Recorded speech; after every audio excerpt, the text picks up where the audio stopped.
एक और बड़ी खबर का, कांग्रेस सीईसी की बैठक का समय तय कर लिया गया है। कल सुबह 9 बजे से केंद्रीय चुनाव समिति की एक बड़ी बैठक होगी। पहले राजस्थान की सीटों को लेकर चर्चा की जाएगी। राजस्थान के बाद मध्य प्रदेश के लिए बैठक की जाएगी। मुख्यमंत्री अशोक गहलोत, विधानसभा स्पीकर सीपी जोशी भी इस बैठक में मौजूद रहेंगे। दिल्ली में ये बड़ी बैठक होगी। आज शाम 5 बजे कांग्रेस स्क्रीनिंग की भी बैठक है, जिसमें शामिल होने के लिए मुख्यमंत्री अशोक गहलोत दिल्ली पहुंच चुके हैं। एयरपोर्ट पर मीडिया से मुखातिब भी हुए मुख्यमंत्री अशोक गहलोत और दावा किया गया कि कांग्रेस की सरकार ही रिपीट होगी। कांग्रेस के योजनाओं की चारों तरफ तारीफ हो रही है। तो कल एक महत्वपूर्ण बैठक सीईसी की और माना जा रहा है कि कल के बाद कभी भी कांग्रेस की पहली सूची सामने आ सकती है।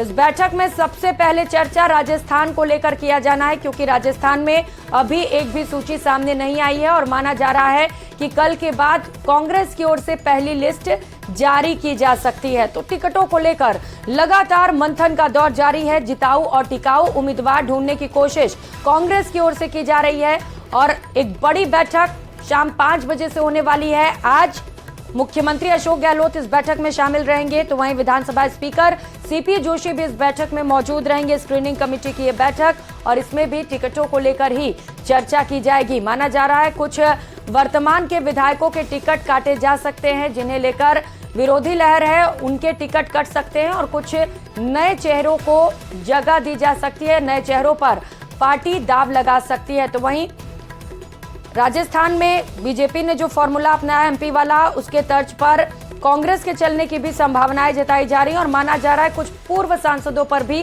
कांग्रेस दाव लगा सकती है। हालांकि अब वक्त ही बताएगा कि कौन कौन से वो उम्मीदवार जिन्हें कांग्रेस चुनावी मैदान में उतारती है, क्योंकि जीत बहुत जरूरी है इस बार कांग्रेस के लिए, राजस्थान में जीतना। और यही वजह है कि लगातार दमखम और पूरे जोर शोर से कांग्रेस चुनावी मैदान में उतरी हुई है। तैयारियां की जा रही हैं, कई बैठकें की जा रही हैं, टिकटों को लेकर मंत्रणा लगातार जारी है। एआईसीपी को लेके केंद्र सरकार और मिस्टर शेखावत 4 साल राजनीति कर रहे हैं। हम मुद्दा बना रहे हैं। हम कह रहे प्रधानमंत्री मोदी जी, आपने वादा किया था जयपुर के अंदर, अजमेर के अंदर। एआईसीपी आपकी सरकार के वक्त में योजना बनी, हम उसको आगे बढ़ाना चाहते हैं। इसको आप राष्ट्रीय परियोजना घोषित करो, जो आपने कहा था सकारात्मक दृष्टिकोण में रखूंगा। इसका मतलब क्या है? वसुंधरा बैठी हुई है, पूरा कुनबा बैठा हुआ है, 13 जिले के नाम बोले प्रधानमंत्री जी और कह रहे हैं हम इसको पॉजिटिव रखेंगे। उसके बाद में आज तक कोई जवाब नहीं। आज 90-10 का रेशियो हो तो कितनी जल्दी योजना बन सकती है? स्टेट गवर्नमेंट बनाएगी, 5 साल 7 साल लगेंगे, उसको ज्यादा लग सकते हैं। भारत सरकार बनाएगी तो 3-4 साल 5 साल बन सकती है। 13 जिले के पीने का पानी, 2 लाख हेक्टेयर जमीन, उनका सवाल है। 53 बांध मैंने अभी और उसमें डाल दिए हैं। तो वहीं विधायक राजेंद्र सिंह बिधोड़ी का ग्रामीण की पगड़ी को लात मारने का वीडियो वायरल होते ही पीड़ित अब इंसाफ की गुहार लगा रहा है। पीड़ित लोबीराम गुर्जर और उनके बेटे ने गुर्जर समाज से इस मामले में एक साथ होने की अपील की है, ताकि उन्हें इंसाफ मिल सके। आपको बता दें कि ऐसा दावा किया जा रहा है कि वीडियो 2 साल पुराना है, जिसे बेंगू इलाके के एक होटल का बताया जा रहा है। आरोप है कि ग्रामीण अपने बेटे की नौकरी को लेकर नेताजी से गुहार करने पहुंचा था, लेकिन उसी दौरान राजेंद्र सिंह बिधोड़ी उसकी पगड़ी को लात मारते नजर आ रहे हैं। हालांकि न्यूज़ 18 इस वीडियो की पुष्टि नहीं करता।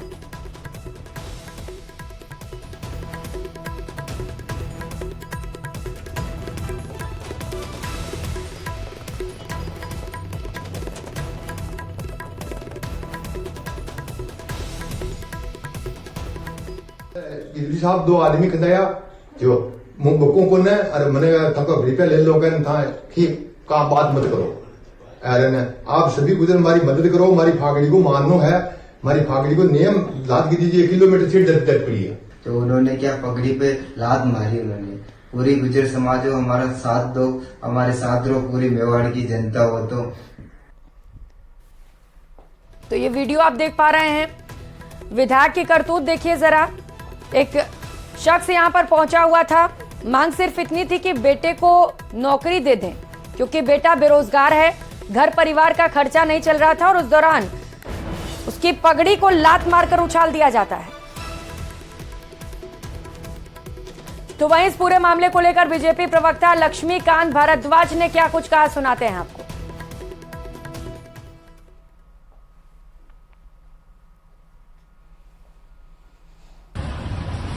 पगड़ी राजस्थान की सम्मान का प्रतीक है। पगड़ी पहनकर जब राजस्थान के लोग चलते हैं तो सम्मान में उनका सर हमेशा ऊंचा उठा रहता है। उसी पगड़ी पर लात मारने का काम कांग्रेस पार्टी के विधायक ने किया। कांग्रेस पिछले 5 साल में जिस तरह का अत्याचार राजस्थान की जनता के साथ करती आई है, उसी कड़ी में राजस्थान के लोगों के साथ, राजस्थान के सम्मान के प्रतीक के साथ जो आज छलावा कांग्रेस पार्टी ने किया है, उसका अपमान जो कांग्रेस पार्टी ने किया है, ये राजस्थान में अत्याचार की पराकाष्ठा का एक नया अध्याय है। राजस्थान में सम्मान का प्रतीक है पगड़ी, और उस पगड़ी पर लात मारने का दुष्कृत्य कांग्रेस के एक विधायक ने किया है। तो आप भी सुन लीजिए कांग्रेस के विधायक और कांग्रेस पार्टी के नेता कि जिस तरीके से किसान की पगड़ी पर आपने लात मारी है, उसी तरीके से राजस्थान की जनता आपके वजूद को उखाड़ फेंकेगी, राजस्थान से आपकी जड़ों को उखाड़ फेंकेगी। राजस्थान के सम्मान पर चोट करने की इजाजत राजस्थान आपको कभी नहीं देगा। दिल्ली से बड़ी खबर सामने आ रही है। राजीव अरोड़ा सचिन पायलट के आवास पर पहुंचे हुए हैं। मुख्यमंत्री अशोक गहलोत के खास अरोड़ा माने जाते हैं, जो इस वक्त सचिन पायलट के आवास पर मौजूद हैं। मालवीय नगर से कांग्रेस के टिकट की मांग कर रहे हैं। राजनीतिक माहौल भाप पायलट से मुलाकात करने के लिए पहुंचे हुए हैं। चुनावी सरगर्मियों के बीच ये मुलाकात भी अहम है। तो मालवीय नगर से टिकट की मांग की जा रही है। सचिन पायलट के आवास पर इस वक्त पहुंचे हुए हैं मुख्यमंत्री अशोक गहलोत के खास माने जाते हैं राजीव अरोड़ा। ये तस्वीरें आपको दिखा रहे हैं। राजीव अरोड़ा की ये तस्वीरें मुख्यमंत्री के करीबी माने जाते हैं और इस वक्त सचिन पायलट के आवास पर पहुंचे हुए हैं। टिकटार्थी बनकर पहुंचे हुए हैं। मालवीय नगर से टिकट की मांग कर रहे हैं। अब चुनावी साल है, बेहद कम वक्त में चुनाव है, ऐसे में हर मुलाकात के खास मायने निकाले जा रहे हैं। हर तस्वीर के पीछे अपनी कहानी, और ऐसे में इस तस्वीर के पीछे भी खास मकसद और खास कहानी बताई जा रही है।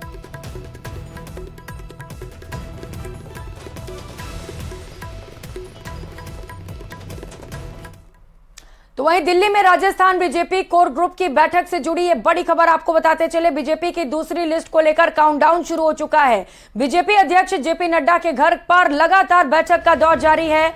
गृह मंत्री अमित शाह से लेकर जल शक्ति मंत्री गजेंद्र सिंह शेखावत, प्रदेश अध्यक्ष सीपी जोशी और पूर्व सीएम वसुंधरा राजे भी इस बैठक में मौजूद हैं। राजस्थान की बची हुई सीटों पर मंथन किया जा रहा है। जिताऊ उम्मीदवारों के नाम पर मंथन किया जा रहा है। तो 41 उम्मीदवारों की सूची पहले ही सामने आ चुकी है।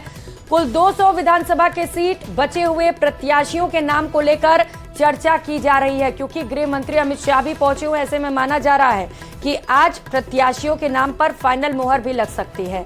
तो बड़ी बैठक की जा रही है। कई घंटों से चिंतन और मंत्रणा का दौर जारी है। यहाँ पर प्रदेश अध्यक्ष सीपी जोशी से लेकर जल शक्ति मंत्री गजेंद्र सिंह शेखावत भी मौजूद हैं और लगातार किन्हें टिकट दिया जाए, किनके टिकट काट दिए जाए, क्योंकि सूचना ये भी निकलकर सामने आ रही है कि कुछ वर्तमान के विधायकों के टिकट भी काटे जा सकते हैं।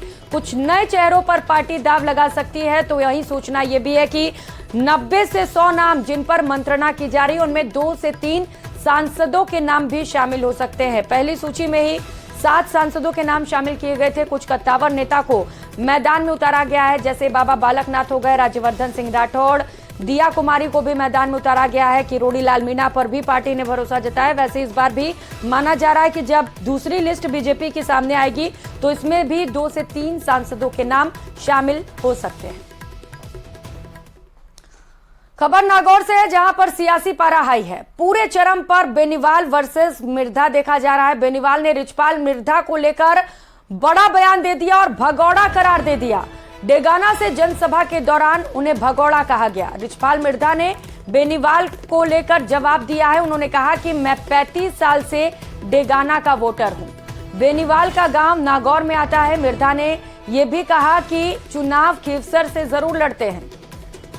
तो अब वार पलटवार का सिलसिला जारी है। पहले रिचपाल मिर्धा ने बेनीवाल को लेकर बयान दिया, फिर बेनीवाल ने पलटवार किया। अब एक बार फिर से मिर्धा ने बेनीवाल के बयान पर पलटवार कर दिया है, क्योंकि मिर्धा को बेनीवाल ने भगौड़ा बता दिया था। तो इस बयान पर भी मिर्धा ने अपनी प्रतिक्रिया दी है। सुनिए क्या कुछ कहा। कि यह तय है कि डेगाना के अंदर ऐसा उम्मीदवार आएगा जिसके बारे में आपने कल्पना भी नहीं की होगी, और जिसका सोचा भी नहीं होगा, और वो आएगा, आते ही कांग्रेस थर्ड चली जाएगी। मुकाबला भारतीय जनता पार्टी आरएलपी का डेगाना के अंदर। मैंने पहले ही कहा था कि कांग्रेस को आपने क्या नहीं टापर गांव में कि वो थर्ड आएगा, फर्स्ट सेकंड थर्ड, तो थर्ड करा के भेजूंगा। और जो बात फ्यूचर की कर रहे हैं ना, तो वहां तो जमानत जब तैयार है, भेज दो किसी पे। ये कल हनुमान बेनीवाल की सभा हुई थी डेगाने में, इसके लिए मेरा वीडियो 2 नंबर आज जारी कर रहा हूं। उसने बोला कि ये रिशपाल मिर्जा भगोड़ा। अरे मैं 35 साल से डेगाना, मेरा लंगोड़ का मैं वोटर हूं और मेरा मकान है डेगाना में, और मैं डेगाना चुनाव लड़ता आया हूं 1990 से। मैं कैसे भगोड़ा हो गया?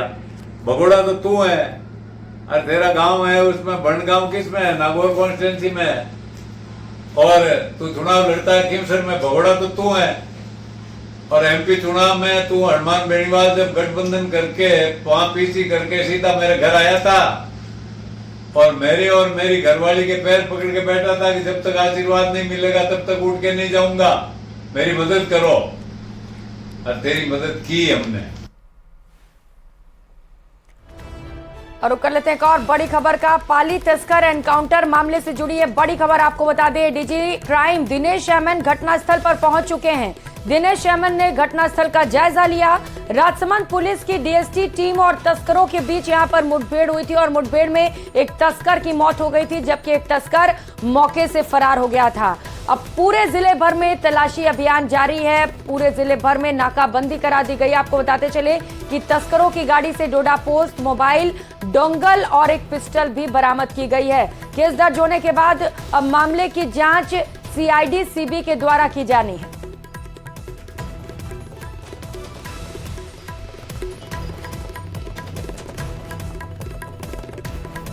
तो डीजी क्राइम दिनेश एमएन घटनास्थल पर पहुंच चुके हैं और पूरे मामले को लेकर वो लगातार तफ्तीश में जुटे हैं।